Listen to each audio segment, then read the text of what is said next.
بسم الله الرحمن الرحيم. الحمد لله رب العالمين، وأصلي وأسلم على سيدنا محمد وعلى آله وصحبه وسلم أجمعين. رب اشرح لي صدري ويسر لي أمري واحلل عقدة من لساني يفقه قولي. ربي يسر ولا تعسر عليه. caawa insha allah waxaan baran doonaa laba aayadood oo qur'aanka kariimka ku jira oo xadiis saxiix ah nabi maxamed calayhi salaatu wasalaam uu noogu sheegay qof walba oo labadaas aayadood habeenkii akhrista intuusan seexan ka hor 5 faa'iido oo culummada ay sheegeen oo qofka uu helayo. 5 faa'iido baa caawa idin sheegayaa oo ah tafsiirka labadaas aayadood. labadaas aayadood nabiga calayhi salaatu wasalaam waxay ka mid ahaayeen hadiyadihii rasuulka la soo siiyey calayhi salaatu wasalaam markii uu aaday safarkii dhinaca wakhtiga bini aadanka ka koobnaa, dhinaca awoodda ilaahayna uu dheeraa. safar qaatay in nabiga calayhi salaatu wasalaam maka uu ka tago oo uu gaaro alqudus oo aan ognahay inay kala fog yihiin jasiiratul carab iyo waxay ku kala yaalaan iyo shaam. safarkaasoo haddana markii shaam uu tegey alqudus ama falastiin, meesha maanta aan u naqaano annaga caqiida ahaana aan aaminsanahay inay waqaf tahay, khaasatan qaybta masaajidka. culamo qaarkoodna waxay dhahaan magaalada oo dhan waa waqfun lilmuslimiin, sidii sayidna cumar uu sheegay. waqaf waxay u tahay muslimiinta oo dhan, laakiin maanta awood xoog ah waxaa ku haysata cadowga islaamka ee yahuudda, oo sida nalagu bishaareeyey qur'aanka iyo sunnada muslimiinta gacantooday ku soo laaban doonto inta uusan qiyaamaha dhicin.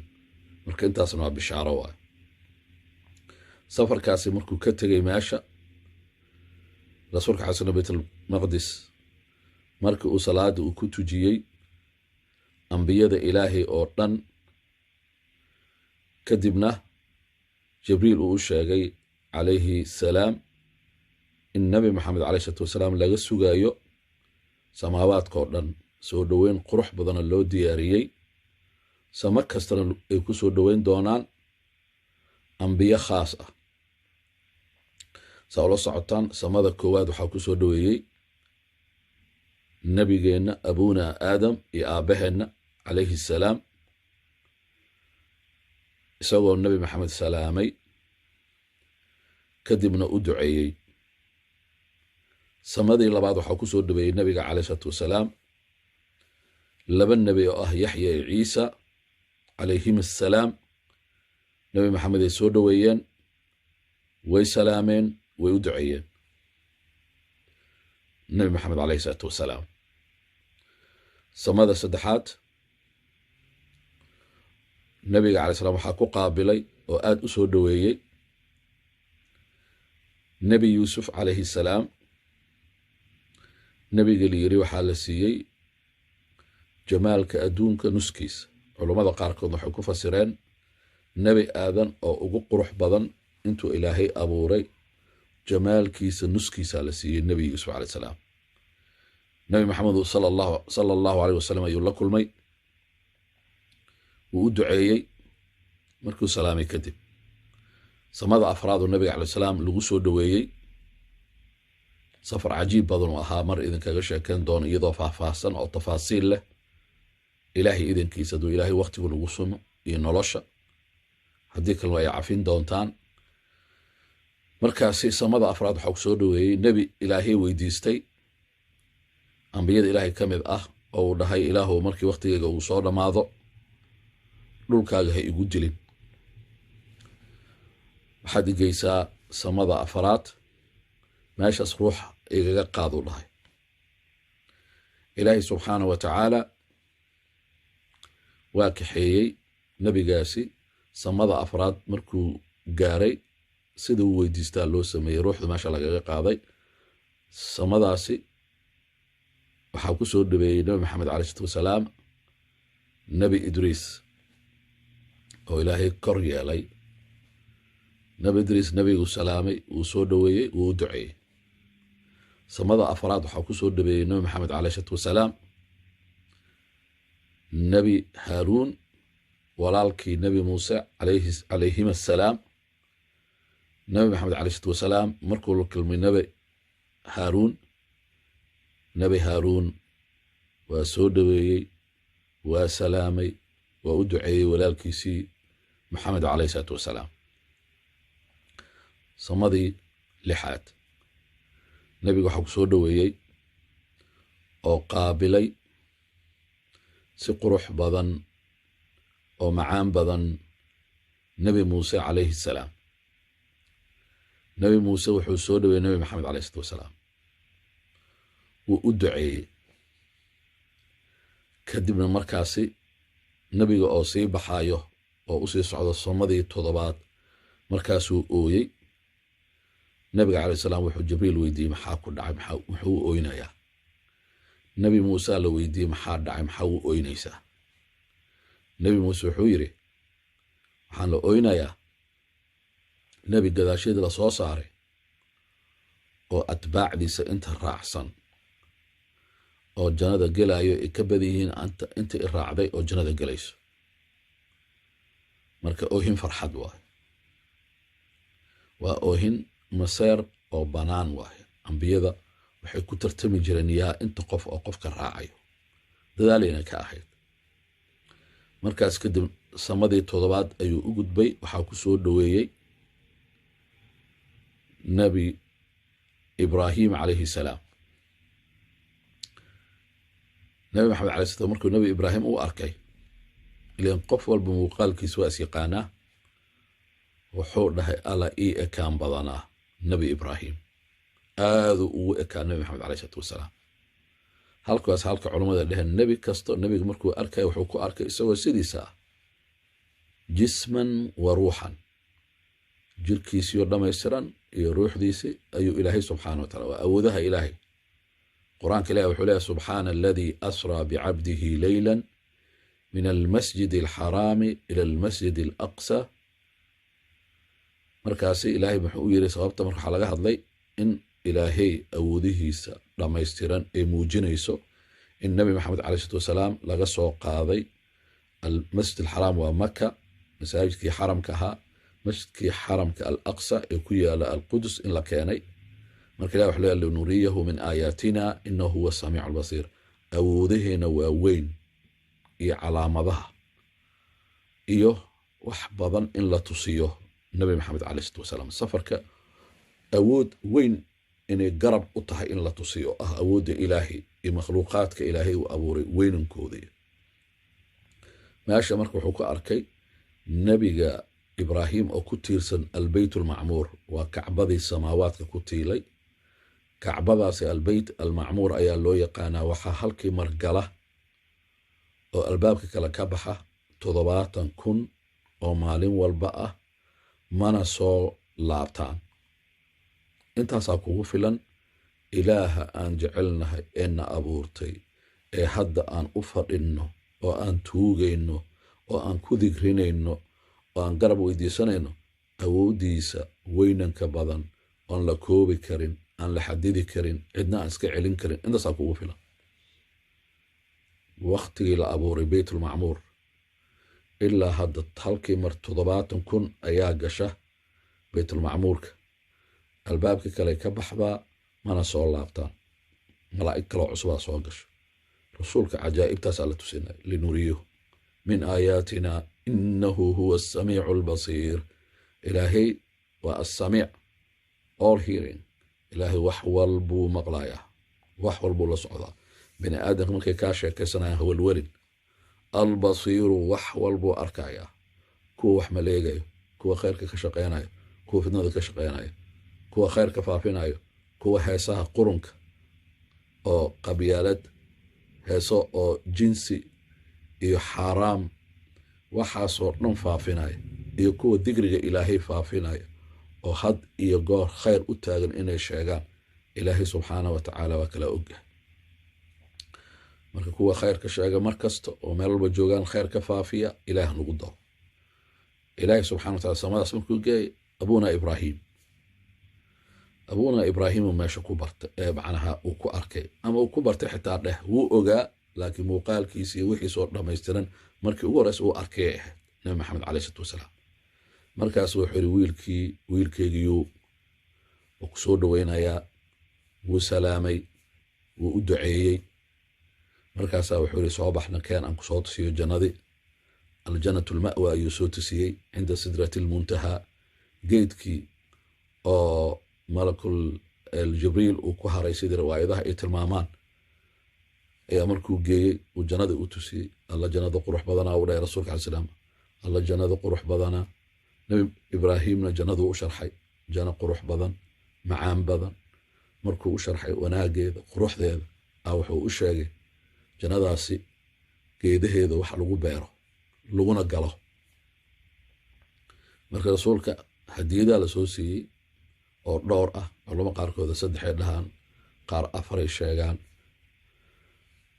marka hadiyadahaasi marka aniga waxaan sheegay caawa 2 aayadood oo ilaahay subxaanahu wa tacaala meeshuu ku soo siiyey qawaatiimu suurat albaqara waaye waa 2 aayad ugu dambaysa ee suurat albaqara qof walba oo 2daas aayadood akhriya habeen walba 5 walxadood u helaya caawan sheegayna hadduu ilaahay yiraahdo ama 5 faa'iido 2 aayadood marka qawaatiimu suurat albaqara horta xadiiska aan idin sheego nabi ibraahim intaan aayadahaas aan sheegay nabi ibraahim wuxuu soo siiyey hadiyad inaan hore idinkuugu sheegan oo malaynaa hadiyadaas waxa waaye wuxuu dhahay waxaan ku barayaa aniga oo ah abuna ibraahim wuxuuna ugu ekaaday nabi ibraahim saa ula socotaa nabi maxamed fariiciisa waxa waaye ismaaciil kadibna ibraahim ismaaciilna waxaa dhalay ibraahim calayhi salaam marka awogiis hadduu ismaaciil yahay ismaaciilna ibraahim uu dhalay awow kale waa isagana waa abuna aabahani labaad waaye culamada qaarkooda saas maaragtay ibraahim aadan waa aabihii dhalay waaye abul ambiyaan waxaa la yidhaahdaa nebi ibraahim calayhi salaam culamadu waxay dhan ambiyadii kale aaway maxaa 8 loo sheegay 7 samaadood samo kasto hal nebi aa ku soo dhaweeyey marka laga reebo samada labaad oo 2 nebi joogtay ciise calayhi salaam iyo yaxya calayhi salaam marka isku darka waa maxay waa 8 waxay dhaheen culimadu waxaa loo doortay inay si gooni u soo dhaweeyaan waa 8 ugu imtixaan badan oo sida nabi maxamed loo imtixaanay oo dhib uu la kulmay ayaa ayagana loo imtixaanay intaasaan kusoo koobaynaa waqtiga dartiisa laakiin nabi ibraahim wuxuu yiri ducadan haddaad akhriso halkii mar aad akhriso hal geed janneed ayaa lagugu beerayaa macnaheedu marka maalintii meeqa u baahanta 100 200 aday marka adaa laga rabaa inta akhrin lahayd digrigaas uu baray waxay ahayd subxaana allah walxamdu lilah walaa ilaaha ila allah والله أكبر ولا حول ولا قوة إلا بالله هديدا سو نبي إبراهيم سوسي ويلكيس ومدادي إيغو جيونا هل كي مرآد أخرسو هل جيد جنادا لغو بيرايا إلها كو بيرايا مركدا عقل الله ذا بني آدم انت أفكاغا مقاعيو كو شيك لحيد وحاكوفي عن مقاع إلهي سبحانه وتعالى إناد كحسطو حال سوسي مركز إلهي هديد أهانا أسوسيي 2 آيادات هدادا حفظين عاوحي كدن بلو إناد حفظيسو هابين والبو أضون أخرين هسيحان إيجيسو حديث النبي عليه الصلاة والسلام عبد الله بن مسعود حو نوشاقي النبي وحوري عليه الصلاة والسلام قفكي أخرية 2 آيادات آيادها أقدم بأي سورة البقرة هابين والبو إلهي سبحانه وتعالى رسول سبحانه وشاقي إيذا أياكو فيلا shan tafsiira lagu fasiri marka shantaba caawo ku raaxayso labadaas aayadood xadiisku wuxuu leeyahay man qara'a bilaayatayni min aakhiri suurati albaqarati fi kulli laylatin kafataah rawaahu albukhaari xadiiska imaam bukhaari ayaa wariyay imaam albukhaari qofkii akhriyay labadaas aayadood ugu dambeeyay suurat albaqara habeen walba iyadaa ku filan shan faa'iiday dheheen culummada kow habeenkaas haddii iyada uu akhriyo oo salaatuleyl uu ka seexdo iyadaa ku filan allahu akbar booskii salaatuleylkay ku gasho laba maalintaasi habeenkaas hadduusan qur'aan akhrin oo labadaas aayad uu ku seexdo iyadaa ku filan allahu akbar waa qur'aanka dhan maalintaas haddaa akhrin weyso oo labadaas aayad aad akhriso culummada tafasiirta waxay dhan iyadaa ku filan saddex qaar waxay dhaheen haddii dikri kale qofka uusan akhrin oo labadaas aayad uu ku koobto iyadaa ku filan waa saddex afar waxay dhaheen haddii qofka habeenkaas uu akhristo lakafataah waxay ku fasireen tafsiir kale oo ah waxay ka kaafinaysaa kullu makruuhin nooc kasta oo wax uu dhibsanayo qofkaas wax walbaa dhibsanaysa waa xanuun ha ahaado bini aadamku dhibaayo makruuh kullu makruuhin wax walba qofka dhibsanayo iyadaa qofkaasi kaga filan culamo kale waxay yidhaahdeen midda shada ugu dambayso shaytaan aan la arkaynin shaytaanuljinni shartiisa iyo wax alla wixii shaydaan ama jinni qofka ku dhacay ha ahaato ama shaytaanka aan la arkaynin dhibkiisa aan la arkaynin oo jirkaaga uu gaarsiinayo ama muuqaalkaaga ama dhinac kasto ama maskaxdaada ha ahaato intaasoo dhan waxaa kaa celinayso labadaas aayadood guri iyo xirsi gurigoo dhan waxay u tahay xirsi labadaas aayadood labada aayadood aan adiin akhriyo أعوذ بالله من الشيطان الرجيم آمن الرسول بما أنزل إليه من ربه والمؤمنون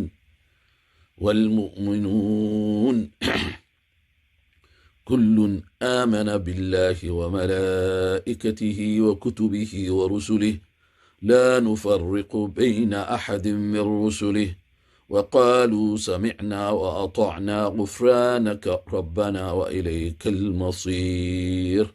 وآية التوحيد وآية الإيمان إلهي رمينتيس ملائكتيس رسوشيس وحو الباء إلهي سبحانه وتعالى أود أولي رمينتيس الوخري آية كحكته لا يكلف الله نفسا إلا وسعها لها ما كسبت وعليها ما اكتسبت